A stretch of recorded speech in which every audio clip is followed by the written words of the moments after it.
14場嘅賽事啱啱就開始咗㗎啦。係啊，第一線道就係番爺幫到你，番爺係邊個番爺嚟㗎？雞爺我先係番爺，我真係唔識。第二線道就係安女放線，第三線道天龍鮑魚，第四線道對面海天龍鮑魚，加油啊！我話4隊實力真係旗鼓相當喎，有啦啦隊我哋打下氣啊，唔該。啦啦隊，天龍鮑魚啦啦隊，7月隊伍打下氣啊！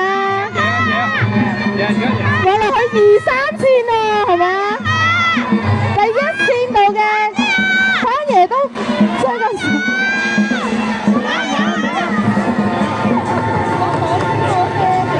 好似係停咗。哇，好刺激啊！呢個真係好刺激啊！